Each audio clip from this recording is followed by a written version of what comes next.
নমস্কার, আবার এসে গেছি শ্রী মা শারদামণির কথা নিয়ে। শুরু করি তাহলে। শ্রীমতী শারদার জন্মের পর কাদম্বিনী নামে রামচন্দ্রের আরও একটি কন্যা হয়েছিল। এছাড়া 5 পুত্র জন্মগ্রহণ করেছিল: প্রসন্ন, উমেশ, কালীকুমার, বরদাপ্রসাদ, অভয়। এদের দেখাশোনা করতে হতো মা শারদামণিকে। তখন থেকেই শারদামণির মধ্যে মাতৃত্বের ভাব এসেছিল। তাদেরকে উজাড় করে দিয়েছিল তার ভালোবাসা। তখন আমাদের দেশে স্ত্রী শিক্ষার খুব একটা প্রচলন ছিল না, তাই শ্রীমতী শারদা প্রথাগতভাবে বিদ্যা শিক্ষার সুযোগ খুব একটা পায়নি। সারা জীবন তার শিক্ষার প্রতি একান্ত অনুরাগ ছিল।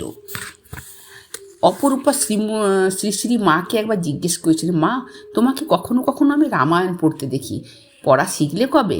মা জবাব দিয়েছিল, ছেলেবেলায় প্রসন্ন, রামনাথ ওরা পাঠশালায় যেত, ওদের সঙ্গে কখনো কখনো একটু একটু পড়তুম, তাই তো একটু শিখেছিলাম।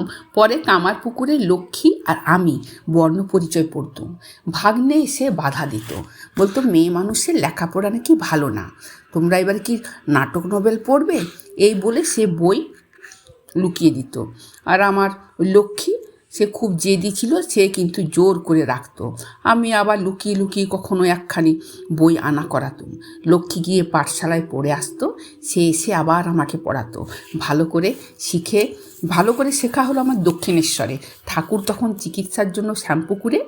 একলা একলা বসে আছি, ভব মুখুজ্জের একটি মেয়ে আসতো নাইতে। সে মাঝে মাঝে অনেকক্ষণ আমার কাছে এসে থাকতো।